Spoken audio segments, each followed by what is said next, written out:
Welcome to the very latest edition of the Premier View Tipperary GAA podcast. Don't forget to give us a follow if you haven't done so already on Twitter. We are at Premier View Pod. On Facebook, our page is the Premier View Podcast, and on Instagram, where we are Premier View Podcast. We have up-to-the-minute news on all things Tip GAA across all our socials, plus the odd giveaway, so don't miss out. If you're a Spotify listener, don't forget to hit follow and also hit the bell so that you never miss a podcast episode.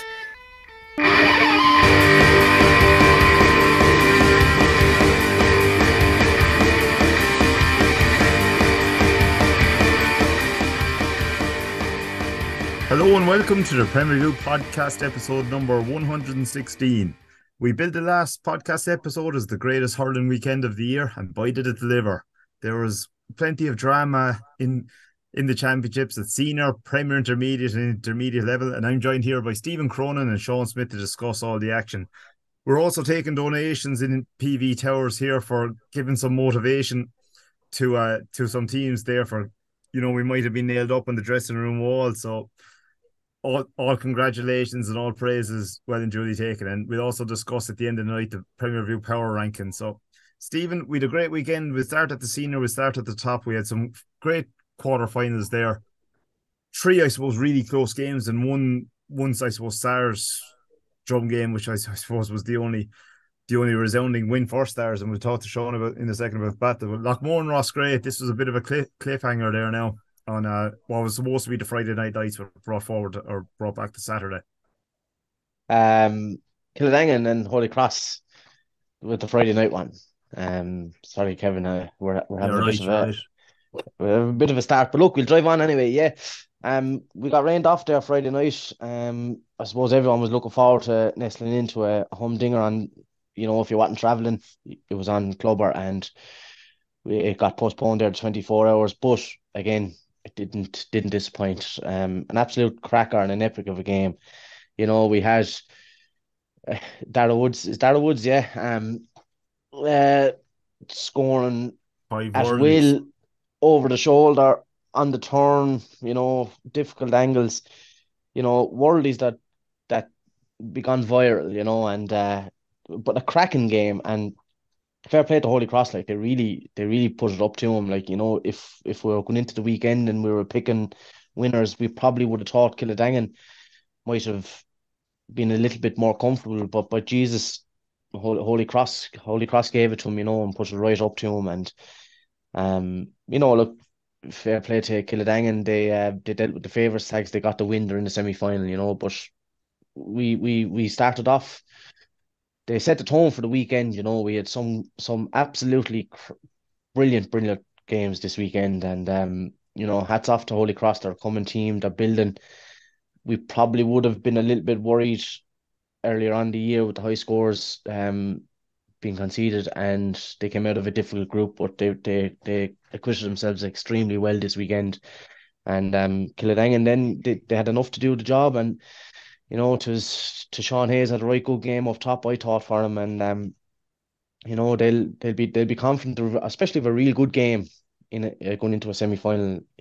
It's hard to judge a team off if they have a blowout there and go into a semi-final with a soft enough game under their belt. But they'll be well tuned anyway for a semi-final. Yeah, and Holy Cross, you mentioned, I suppose, how young they are, and that I think it was their first quarter-final. Again, don't quote me on this, but 19 years I heard. But we'll definitely be seeing them again in the quarter-final before then.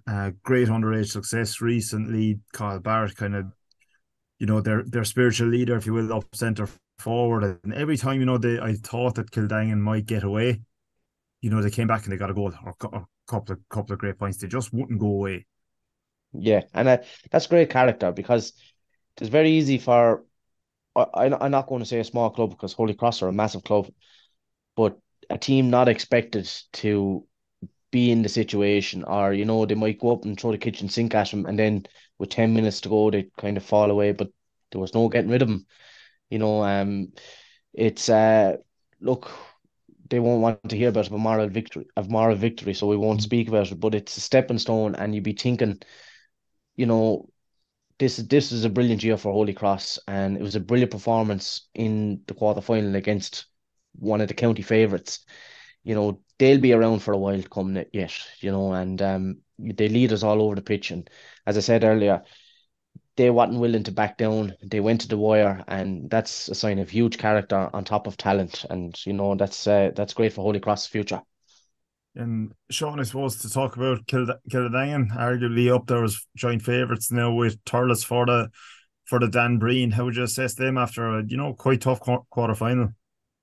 Yeah, like coming up to half time, they were 6 clear, and I kind of thought they'd pull away, but by God, like they got the penalty. Barrett took a penalty fair well there, and 40 could follow up with a goal before half time. It did level, and the game swung on that. If Clang another point before that, 7 or 8 at half time, wouldn't see. But Holy Cross, their ears were pricked, they could see something here, and they come out in the second half and did the hurling as well. Like Clangan again, we're always saying they're going to probably get enough in the end to get it, which they did. Kind of what Holy Cross were there the whole way. I mentioned Darragh Woods already. He's hitting points, and to be honest, if he missed one, he'd be going, why is he even shooting from there? But his radar was absolutely perfection. It was different level. And Barrett is good, Brian Maher, their main players, that's what they want at that level. They stood up. Other teams during the championship maybe flatter to see a bit, and their main marquee players might have stood up, but their big lads for sure stood up there. Barrett hitting, scoring 1-3, on with the penalty, all right, 41-1, hard goal. So they've players where the feeling are coming well. They're winning underage to be honest, there last week as well. So they're going to be there about this kind of level now for next while, and they're going to give teams something to worry about. Yeah, and I suppose the Kildangan, there's a bit more improvement in them, I think. Yeah, there's a lot of bad wides. Well, Kildangan probably hit. A lot of bad wides as well in the half. Billy Seymour did great with the good. He hit some great points for us to score bad wides as well.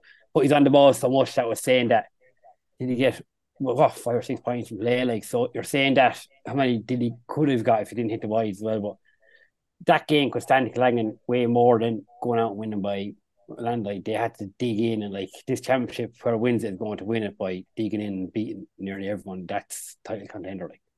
Yeah, we might discuss the draw at the end of the night as well. But I suppose we can't spend too much time on any one of the games with the other quarterfinal. Then Loughmore and Roscrea, last year's Seamus O'Reen champions, certainly did that division or championship proud there on Saturday. Sorry, go ahead, Sean. No, you go ahead. We're kind of saying last week, weren't we, that if Roscrea can come out and just go for it and play their flow and hurling and score, which is exactly what they've done. Going in half time, or they up by 117 to 2-9. That was massive. And he's second half come out now and 10 points to see him through. Even and they're not going to score, but Loughmore. But this Roscrea team, they showed a bit of flair this year, I think. Kind of played hurling and enjoyable way to watch, for spectators. And to be honest, people were saying start there maybe we struggling to hang out a group, but they got out and left other teams in the dust now.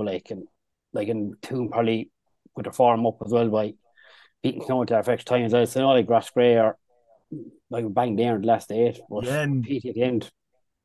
Stephen, do you think maybe Roscrea, they had the great first half, as Sean said, going in 5 up? But watching them with that second half, it was a bit frustrating watching them kind of the real kind of just lateral stuff in the half back line, full back line before. I think it was noted on commentary. I'm not sure who it was. Their forwards actually getting cold up there. Do you think that maybe the difference in winning that game could have been maybe switching a bit, going a bit more direct that second half? Yeah, look, I suppose the early delivery is at all the forwards want is an early delivery, but we have to credit Roscrea, and you'd be hoping other clubs look at him and use him as an example. We have a style of play that's working for you. You have your own blueprint, you have your own identity. You're best off focused on your own rather than changing everything up because of the opposition. And Roscrea did that, and it's gotten to that point, the point of the Tipperary senior hurling quarter final. Probably they could have been a little bit sharper in the delivery in the second half, especially, but that comes with inexperience. You're up against Loughmore Castleiney. They're a top level team. They don't panic under pressure. They're just going to do their own thing for the whole game. And, a little bit of inexperience little bit of probably naivety, you know what I mean? Sometimes you can get away with a couple of passes around the middle of the area and, you know, it mightn't break down, not necessarily something comes out, or you could get a good score off it. But the next play doesn't necessarily mean you can do the same thing again, you know, and they'll take a huge knowledge from that game, you know what I mean? And I think again, Ross Cray with the way they play, with the flair they play, you know, they didn't go up there saying, "Oh, we're a small team here, let's play throw everyone back in the back line, you know, let's play gung ho, we'll see how we go."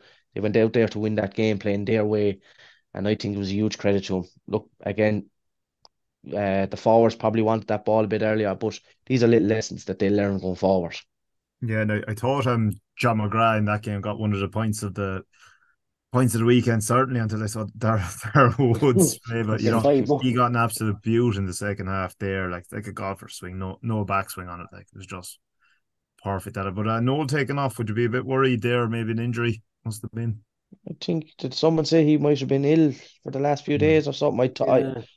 There's so many games on, so many different countries that it could have been someone else that was ill all week. But something missed. Him and Tynan, someone said both of them might have been even like full again. Yeah, Alan Tynan as well could have been a little bit ill. But isn't that a fair reflection on Loughmore that Noel was practically anonymous throughout the game?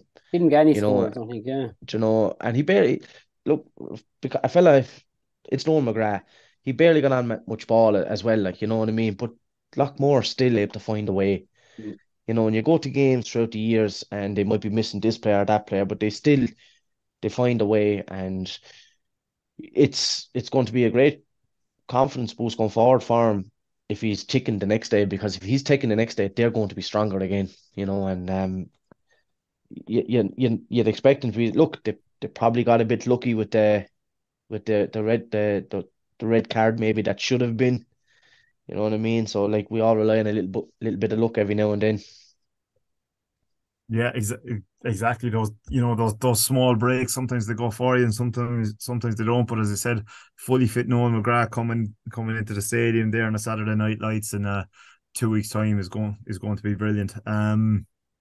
Suppose we have to move on to the Sunday games. That's because we've all the different divisions to get through yet. Where to start with the next one, Clonelty and Tuam.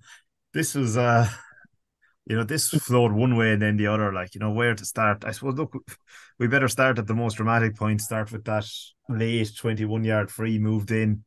Fucking hell, and you know, coming the man had to be Conor Hammersley, I think, with the rebound there. Like, it's Tuam at that stage absolutely sickened after looking winners. You know, just they couldn't shake Clonelty off. Like, yeah, I was enthralled by the game. It was a game you couldn't take your eyes off, but for the first 20 minutes, Tuam were brutal. You know, there was no intensity, there was no aggression in their play.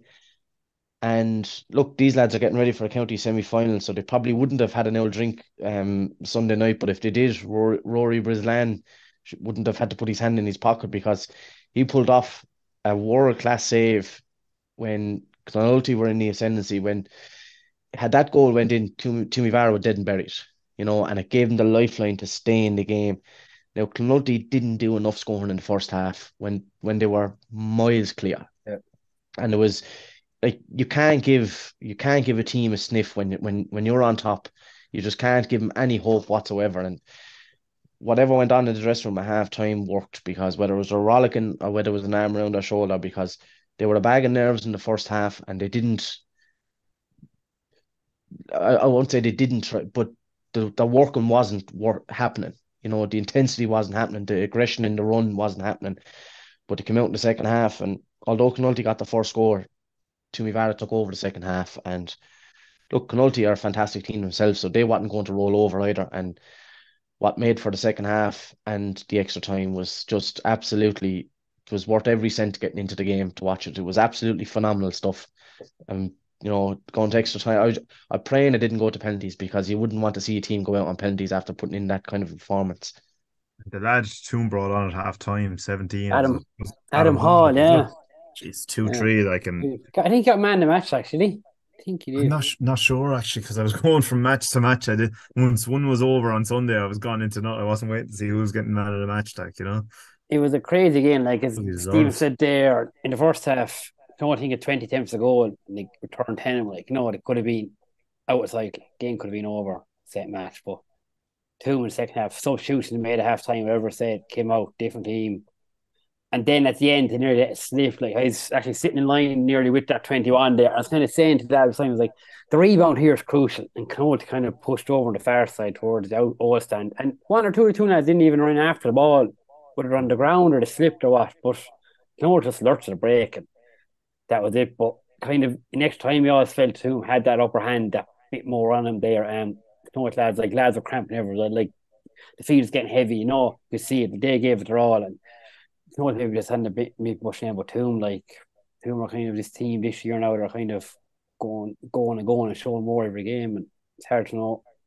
Yeah, We'll talk about semi-final draw later on, but like they're ready to shine. They can't start like that in the semi final though. Like, they were probably lucky that, and I don't mean this in a disrespectful way, but Clonoulty Rossmore in a relegation battle for a reason, and it seems to be putting scores on the board. The first day I know it was a tough old day, but getting scores seems to be big proper scores. Like, 10 points return in the first half when they dominated play was a very poor return. So they were very lucky in a sense that they were up against a team that was under pressure. I think if that was against the other teams that were in the quarterfinals, I think the game would have been over at half time. So that's something they need to work on for the semi-final. You won't get a second chance in the semi-final by coming out by waiting till half time to start playing.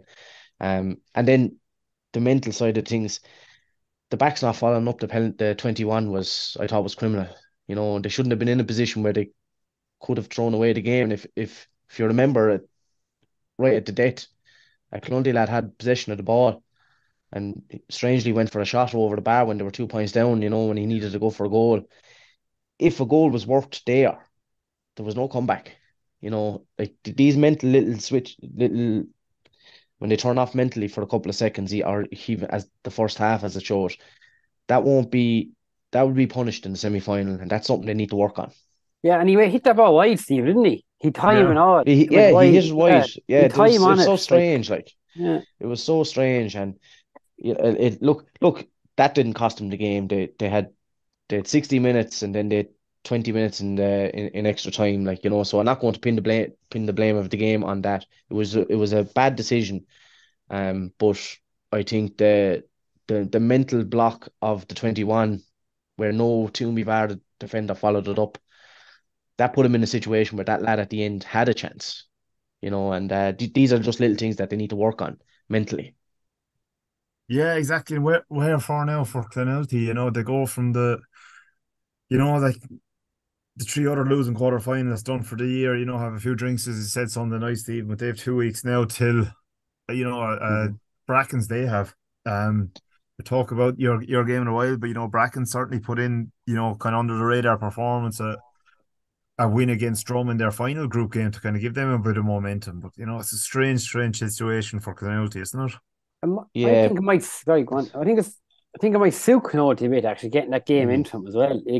They showed something first half. They have, it's just put ball bar there and they come outside, and then they showed the fight, then come back in, in relegation battles, they take a life of their own, and pulling that game back 4 down to win extra time, my stand in 2 weeks' time, 3 weeks' time. Yeah, and I say if you're in any of the relegation spots there, you take Clonulty's last few weeks ahead of the few weeks that the other teams have had, because when everyone else played the third round of the championship, Clonulty then had the preliminary quarterfinal and they had the quarterfinal. That's 2 huge games leading into relegation semi-final. Now the other 3 teams wouldn't have played any meaningful match in all that time, and training the whole time, and no matter how much you try and replicate the intensity of a match, it's never going to be a match. Clonulty will have 2 humdingers, Mullinahone last week and Toomey VAR this week. They have 2 weeks then to get the bodies right after yesterday's exertions. If I'd rather be in Clonulty's position than any of the other 3 going into the relegation semi-finals.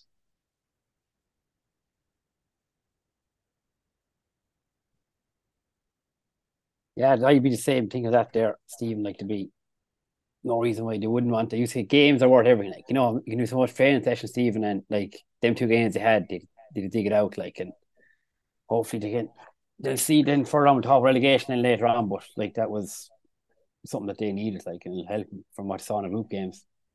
Oh, absolutely, yeah. We might have lost our host, so we kind of have to duke it out ourselves.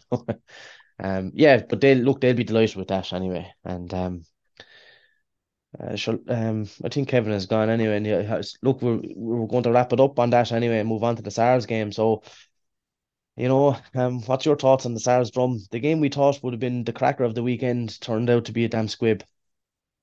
Yeah, I was kind of shitting it, to be honest. And then the game started, and we just kind of just come out of the blocks and we just that intensity. I think we had the strength we had at the time, and we're scoring there. Steve McHale, Aidan McCormack, points. Darcy Lakin was a handful. Ronan Maher, as we said here, lads leaving Ronan Maher loose, and the ball's been hit to Ronan Maher. Looking back on Clubber then again, it's kind of saying, even if we got 1 point after the ball, hit the road and they passed the ball straight to Aidan and over the bar, like instead of throwing working through the lines, which they were good at. So whether it was kind of, did the game plan go into window for him early on, or what do you think, Stephen? To be honest, I was blown away by SARS' performance. I thought Drum would have brought the physicality because look, everyone knows Sarsfields want to hurl. They want a big open, they destroy in a big open field, one-on-one hurling, fast, direct. But for me, it was SARS set the tempo and physicality, aggression, intensity. And I don't know where Drum expecting it, were they ready for it? But SARS physically blew him out of the water, and SARS were a slow burner all year, and if Paddy knows that, Paddy knows anything about getting a team ready, especially if he's been in so many All Ireland finals himself, getting a team ready for the right time of the year. He seems to have perfected with SARS this year. Their the work rate around the middle third, I thought, from SARS was excellent. I think the midfielders had 3 or 4 points on the clock within 10 minutes. That's a savage return for any club. And I thought SAR's movement up top was just too much for Drum. Drum then on the other hand, they have their identity, the style of play. They want to run it out, lads running off the shoulder. But that slows down delivery then into the forward line. And, Ronan Maher's back there mopping up everything.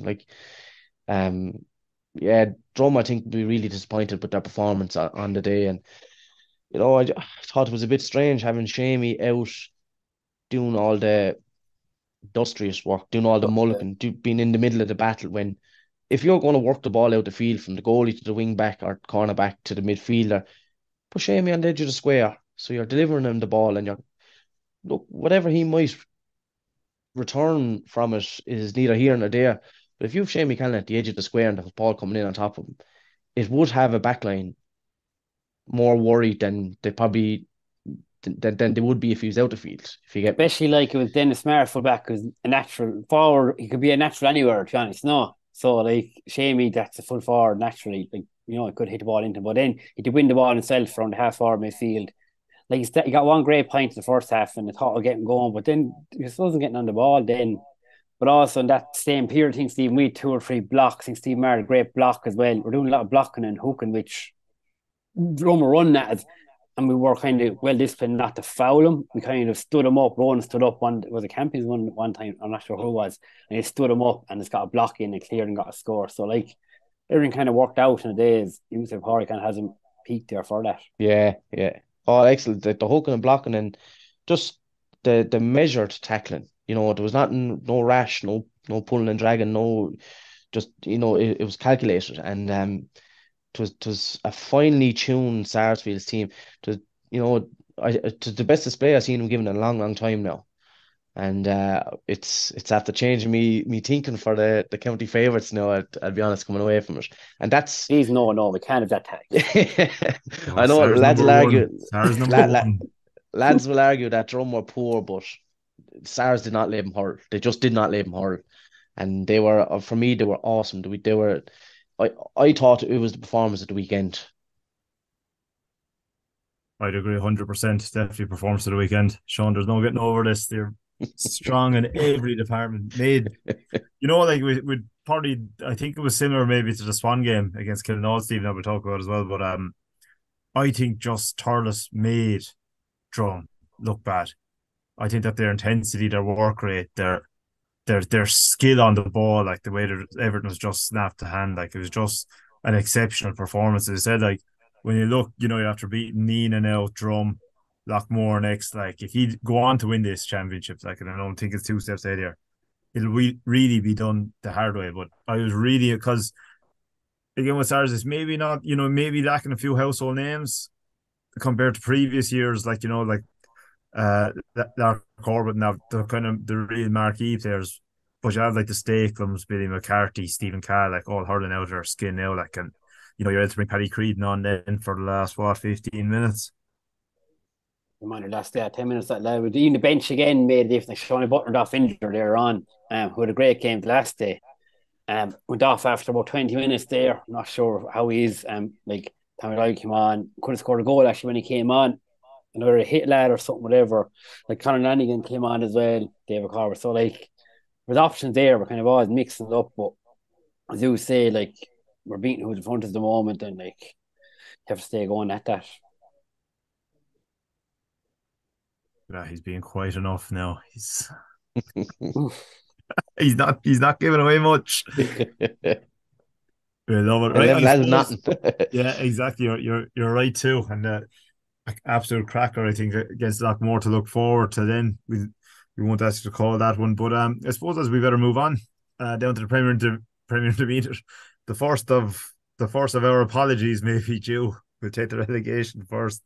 Mine Temple 2, actually no apology required. Just following our great pod advice, Stephen, I think you suggested moving Connor Bowe up, so they moved him up to midfield. Garrod O'Connor, I think, got 16 points, but they were worthy winners against Newport, who we're going to lose a North team now for this with Sean Tracy's going down against, Sean Tracy's beating Newport in the other semi-final. But mine out a bit of trouble in some turnaround after the St. Mary's game. Yeah, come at the hour, come at the man, Garrod O'Connell with 16 and 9 from play, I think. Yeah. That's I'm the county player, give me the ball attitude, and that was fantastic. Look, I think they deserved the criticism the last few weeks. They were really poor, and that's going back to the Cashley game. You've 3 men advantage and you don't know what to do with the ball. The criticism, while we didn't try to make it personal, we critiqued the game and they deserved it the last few weeks. They were going extremely poor, but being in the situation they were in a relegation semi-final, they performed and they delivered. And when they were in that match, that's all they wanted, to get the result, get out of here and start afresh next year. And fair play to them, like, you know what I mean? And by all accounts now, again, we've loads of hurling this weekend, so it's not a game I got to see, but by all accounts and reports, is your 2 county men stood up and delivered and were excellent on the day, and that's all you can ask for. And fair play to them for getting out of trouble. Exactly, and I was flicking over to this game. I suppose with the extra time in the first game, it meant you first senior game, it meant you kind of could watch little bits and pieces of most games, or you could kind of focus on one of them. But yeah, I think that one mind that they're always, every time I flicked over, they were 4 or 5 points up.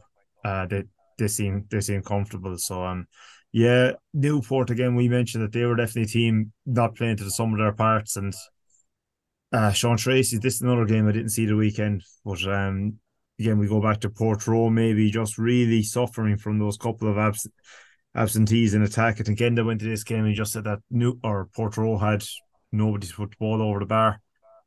No, they'd be paying for a plane ticket now for a couple of weeks for Rowan Mulrooney to go back in from the States or to Cam. But again, these two clubs will be very disappointed to be where they are now and a game away from the intermediate grade.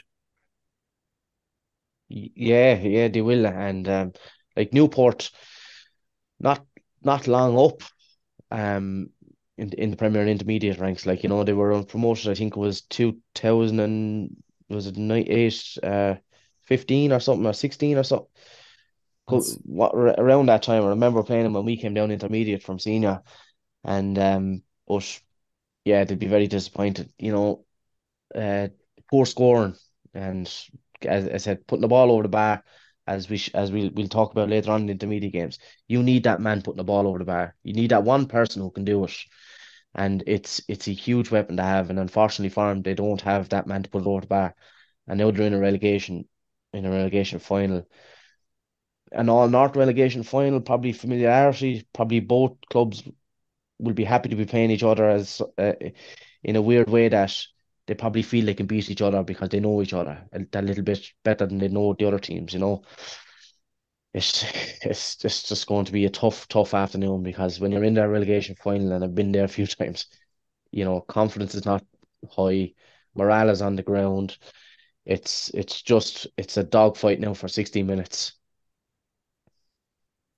Absolutely. I suppose that's our first, I suppose, taking the congratulations. Maybe a little apology from me next now to the good people at Thurles Sarsfields, because I said debt taxes and Thurles Sarsfields going out in the quarter final of the Orion. But Sean, he certainly deserved their semi-final place this year now with a hard fought win over Burgess. They got level there. I think they actually went a point up late on, but SARS grounded out again. Oh, cracking win! Yeah, this team, it's a team that keeps kind of giving, to be honest, and it's an enjoyable win as any. Firstly, we've had great wins there. This team over the years, a bit neat our mind there, and I think the year won it actually, maybe in a quarter final or something there under lights on the evens as well. So like, we've had these wins in Bursley that we remember. What like going into the game up against the big North team, like we should probably be up, think to be up senior, but we kind of went out and hurled. We hurled like the same. We kind of went, and we had the physicality as well to kind of match that at times. And our veteran there, Mike Cal in backs was phenomenal. Like he came out with ball there at times, like when we needed him, he made runs. But then our forwards, then as always, we've lads that can score from various positions. But even at the end, then Burge got a point up with 3 or 4 minutes to go, and I was like, "Fucking now, threw it away. No, we need something to dig out." And right, the text ready. You the text ready? I say the few text ready. I had a few subs, and Mikey Bryan came on, got 2 pints, like, you know, and we got ahead, and then maybe Birds lost the head a bit. Maybe Laga got sent off, and then did another free, they left short, and Laga got sent off. Was probably going to hit the free. He wasn't sent off, and they got a pint. So swings around about, and like, you know, so but like our lads like deserve it, to be honest. Like it wasn't a case of people going, oh, this free in at the end decisions, like, but there's still 3 or 4 minutes on the clock. If that went over, the ref wasn't going to blow the game up a draw. Like we could have still scored a point, or we could have actually scored a point. So it's just great to get there now, like in the semi final, going up against no matter who we're up against. So it is just to get that kind of into the final 4 for our second team, and both teams be going now training this week and recovery sessions. So that's morale, and that's what I want in the group with the same management over both teams. Yeah, no draw made in this one, because Laura have to play their quarter final against Clonakilly. Laura, I suppose there was a bit of discontent over them being number 1 in the power rankings. I don't think if I've anything got to do with it, they'll be number 1 this week, because the All South game in Ardfinnan on Sunday, I was very impressed with Killinall, how they disposed the Carrick Swan. Swan got a couple of late goals, maybe put a bit of a gloss on the results, but you know, I think they lost by 8 points in the end, but it was more of a 14-point beating. Stephen, not sure if you saw much of this one, but very impressed by Killinall. You know, Joe Dwyer there kind of sit in the half back line, looks so assured back there. You know, they've the Dwyer's bubbles on the line, kind of still injured, like, but you know, the Dwyer's kind of running. The Stakelum's a big threat up in the forwards, and they're just all, you know, we say about Killinall, we criticise them a bit the odd time that they're not playing as a team, but I think they certainly are this year. Yeah, and I got a little bit of it on the phone there while, as I said, between half time and extra time and all the and I suppose one thing I would have criticised Killinall with about down the years was physicality and stomach for a fight, and by all accounts and seeing clips, they dominated the fight. You know, they brought the intensity, they brought the war, and you know, and Declan Fannin has his hands all over this team. I know he's the manager, not, but I hurled against Declan Fannin a couple of times down the years, and he'll hurl you if you want, and if you want to be an arsehole, he'll be an arsehole. You know, if you want it tough, he'll give it to you tough. And Killinall now look like a tough team. And I think it's fantastic for Kinlaw. I think they're always a good team, but did they have it in the stomach? Did they have the grit in the stomach for it?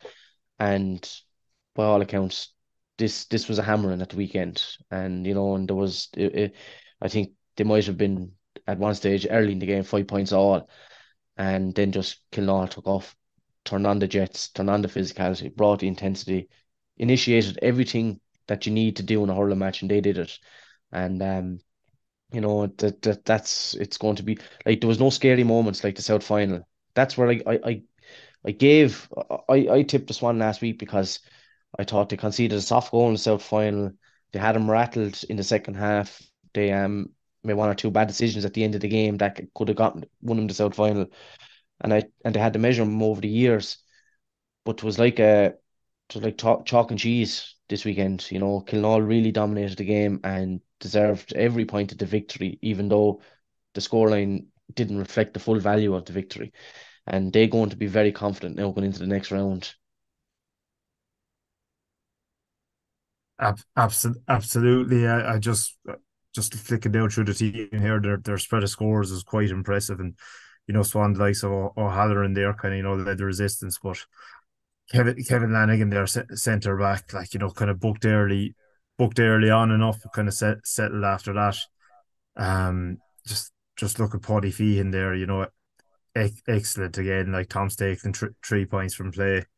They just Swan couldn't match him for the spread of scores. Very reliant on, I think, Gavin O'Halloran got 1-8 overall, including the penalty and 6 frees.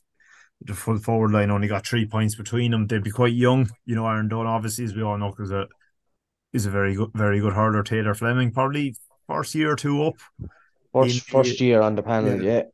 So I had a good couple of moments, but I think he was out to the sideline a bit more than he'd want to be. Kind of had to come that far for possession, whereas he wasn't a threat out there. Kilnow probably happy to see him out there. Just one of those days for Swan, and they did improve. I think when Danny O'Hanlon came on, but the bird had flown at that stage. And I know Danny's probably this stage a 60-minute player, but I just wonder maybe would they be better off to start him, and try and come with something different. But I just think Kilnow were so good. I don't think it wouldn't have mattered. Yeah, and they were excellent. And look, this has to be said as well. This is Kilnow without Bubbles Dwyer as well. He's injured. He's probably not going to see any action this year, maybe. But they're not like as I said. Swan relied on Gavin O'Halloran to get the scores, and I'm not sure it was him from midfield. He was playing most of the game midfield, but he's doing most of the scoring anyway. If your forwards are not contributing, eventually that's going to show. And he said 3 points from the inside line. They're young, they'll learn. This will bring them on a ton. Learning from this, and there's some good lads on the line that can help them grow as players. But this Kilnall team, without Bubbles Dwyer, without your marquee man, without one of your talisman, and they're still performing like that, spread the scores, not over relying on anyone. It's it's brilliant going from Kilnall. They're South champions. They're going into a county semi final now with their eyes firmly on the prize ahead of them, and they're going to take stopping. They're fit, they're strong, and the two boys up, the Tom Stakelin up top, I think is a monster. I love watching him hurl, especially when he's in full flight. I think, he's a stride on him there, like 2 or 3 strides is 5 or 6 of a smaller man's stride, and it's just there's only better he's getting from what I'm seeing him the last few years. So, the spread of scores is huge for him. It's huge, and you can snuff out one person if he's doing all the scoring. You can't snuff out 5 or 6 unless you're playing phenomenally yourselves.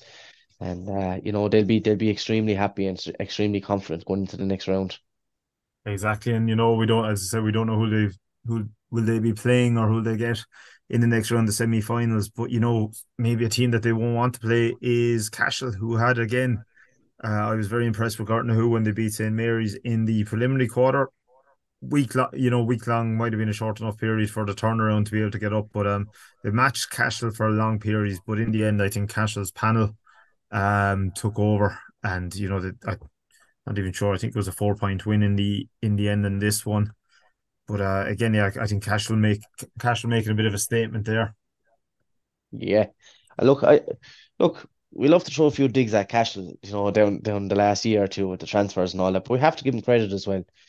There were 3 men down against Moyne Temple too. I know it turned out Moyne Temple too, we wasn't great, but they dug out and they got the win. They topped their group. They're after coming in here against I think a fantastic Gorton Ho team. And they've got the win. I said last week, the biggest obstacle for Cashel is to can they deal with the weight of expectation, because there's huge expectation on. They've massive numbers. They've they've a big panel at the Premier Intermediate level, and they've some great players. They have to deliver, and look, they're doing it this year. I think the way they ended last year, they wouldn't be happy at all about it. But this year they're getting business done, and they're a big team as well. They're a solid team. There's some big hurlers there, and there's some great hurlers too as well. Um, they're going to be very confident. They're going to be a serious handful in that semi final for whoever they play.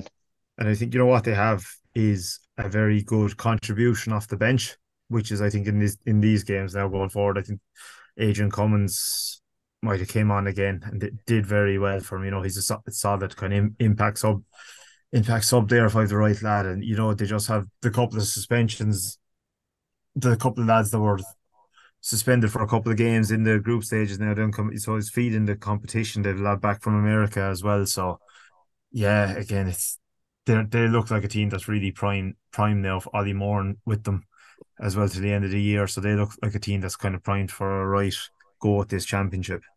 I think, like, on that as well, I think with Laura not playing this again, Killeon and Cashel have put down some markers there and that, like, go out and matches there and shows that are made of, like, being a fancy team to win this, like, so that's the thing, they're there, they'll see now how Laura go.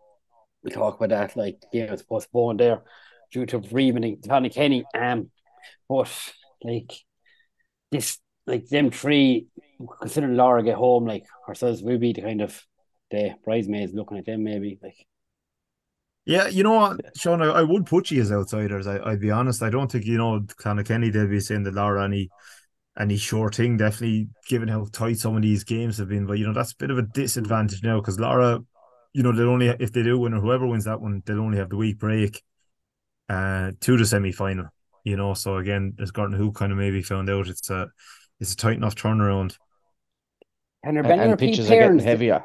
Yeah, so you just in the intermediate, you have to have a draw, so because there's 3, so that there has to be a repeat pairing. So in the Premier Intermediate, is there? In the Premier Intermediate, you won't. Laura and Killinall won't be able to meet if Laura qualify.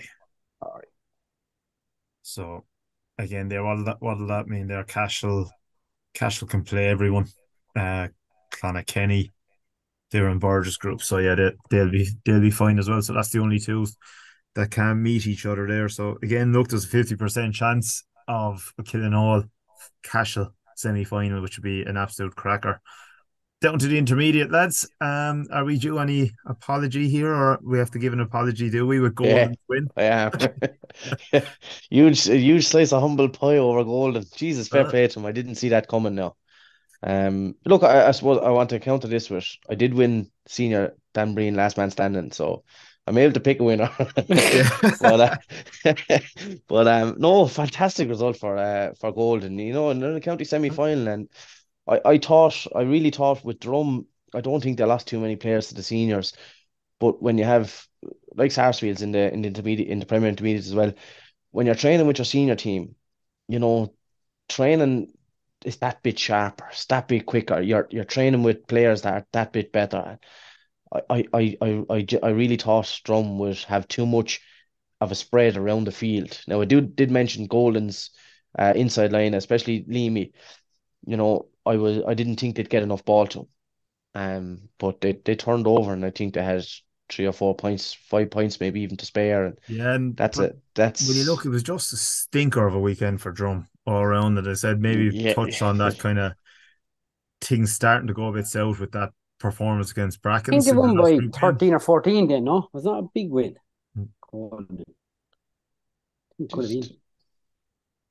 Yeah, I think it was more than I just can't get it up here. Oh yeah, well I owe him another apology. So I'm only saying 5 points. Jesus Christ!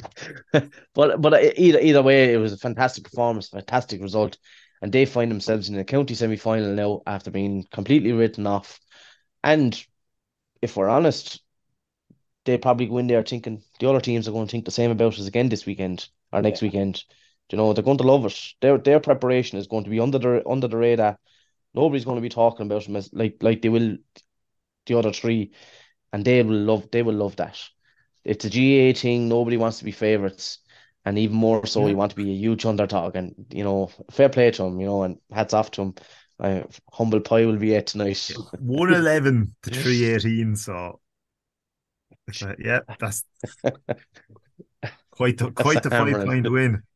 There must have been a round drum last week. Right. We may as well not kind of overpraise them, because they will be the team that all the other three remaining teams want to face in the semi-final. They're going to have to raise it again. I mean, Cappawhite arguably unlucky, kind of gave Kilsheenan a good head start in the first half. Couldn't claw back down here. This one was on Saturday again. Just gave themselves too much to do. Yeah, I got to see this one on Clover, but yeah, they just give them to Kilsheelan are not a team that you give a big head start to, because they have the boys up top to hurt you, and I fancied Cappawhite to get scores, but it's keeping out the other end is another issue, because look, Mark Kehoe is a county forward, inter-county forward, even All-Ireland medal under his belt, he underage success under his belt. He knows where the posts are, and his younger brother Barry, I think is a fantastic hurler. I love watching him play hurling. Good one again. And I think he's so underrated, maybe not underrated, but there's so much focus going on to Mark that Barry is causing havoc against teams, and they just gave him too much of a head start. I don't know, is it a belief thing? But you give him that kind of a head start, and you're climbing a mountain then in the second half, and all Kilsheelan had to do was keep the scoreboard ticking over, while Cappawhite had to do all the work in the second half. Now, they nearly pulled it off. They had a brilliant second half, but it was just a little bit too much work left to do. Yeah, but Cappawhite are building. I think they can be happy enough. Another West title in the bag. Hardly, as we said, that there's one of three teams likely to win this competition. I think Darren McCarthy there had a fine year. Big score threat for them. So, their future is definitely bright for Cappawhite. So hopefully that'll get me back in the good books with the good people of West Tipperary. Moneygall, all North clash now. Moneygall, I suppose, not a surprise that they beat Borriscane, but maybe that they beat them so well. I think there was about 7 or 8 in this one. 210 to 315. So yeah, 8 points. Yeah. Look, I wasn't a bit surprised with the result. I think Moneygall are a fantastic team, and I know Kilsheelan rested a few up on mine against Moneygall, but Moneygall were also missing a few as well.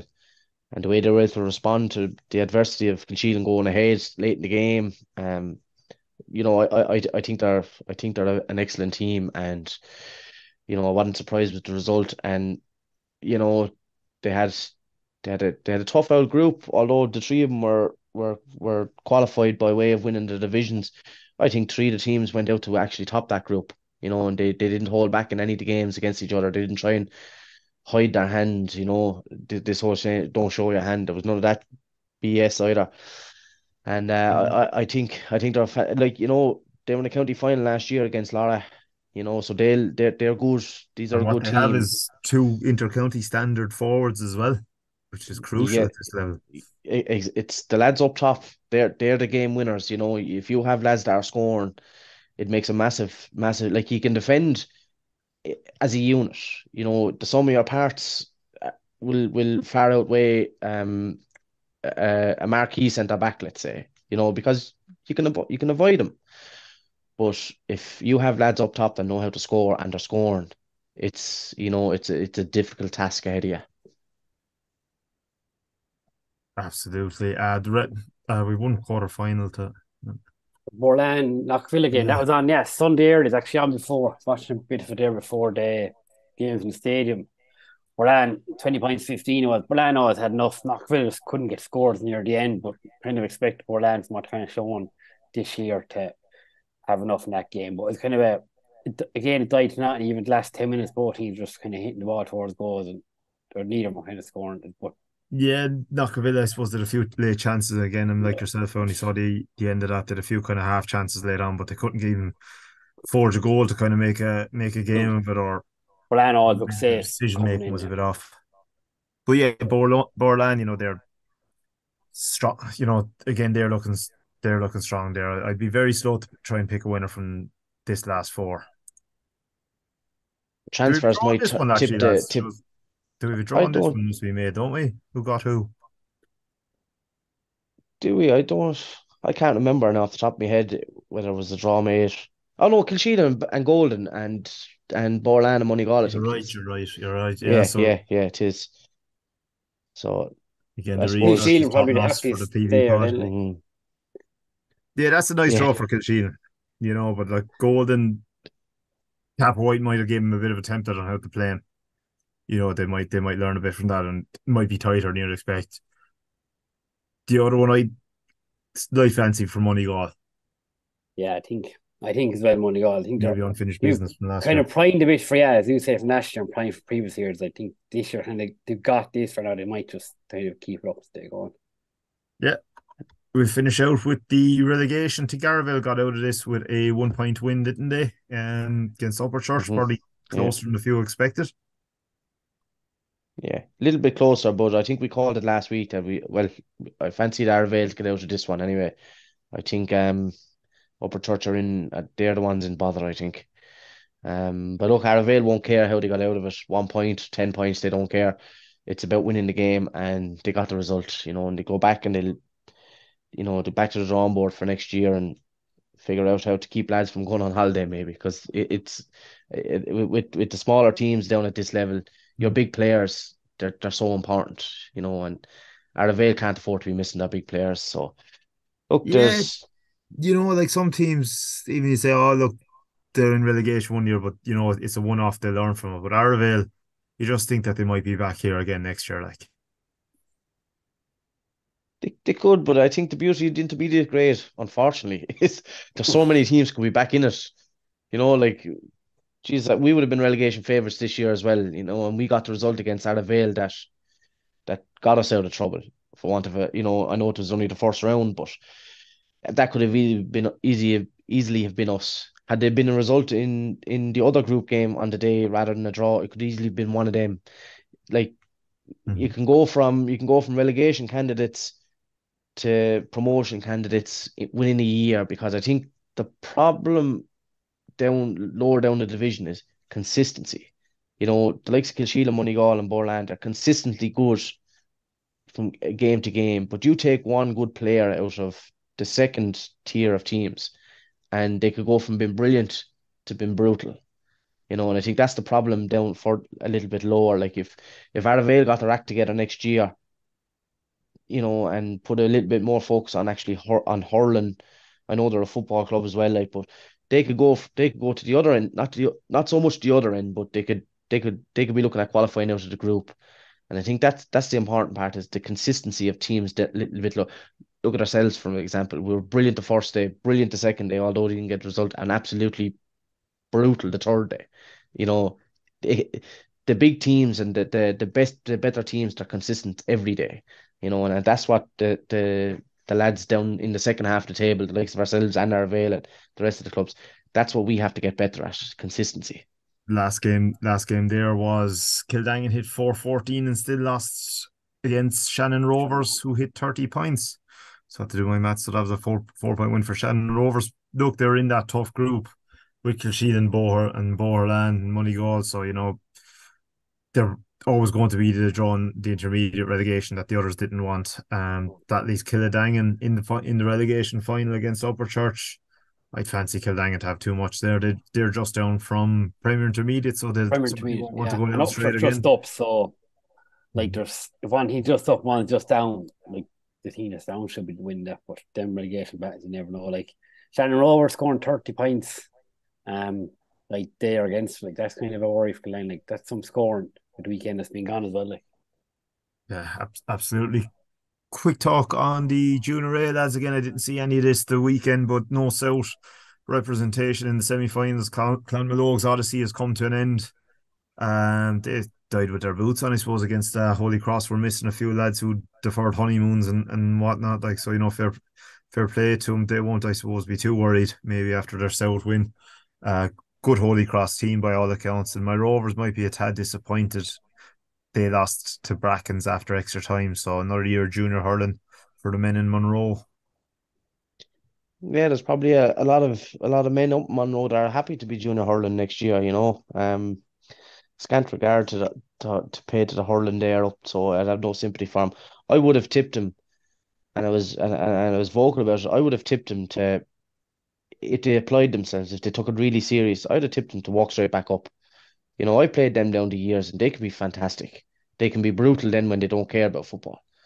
They put on a performance out at Dav a few years ago in a South Intermediate final, and they were, I go as far as to say they were coasting until they got a blast of injuries, and then to see him relegated now and struggling up the county is, it is a sorry sight, but it is all their own doing. Look, for speaking as a South person here, we need another team or two up intermediate. Like, that South Junior A is completely bloated, like, and I don't think it's any good for hurling in the South to see the likes of, my Rovers, Care, Grange Mokler, even Fethard, like, kind of rebuilding, just stuck down Junior A. It's nearly an impossible competition to get out of. Ballinhinch should probably be favourites, I think, as well. They're in the semi-final. They're not sure who completes the semi-final lineup there, but look, as we said, plenty of action.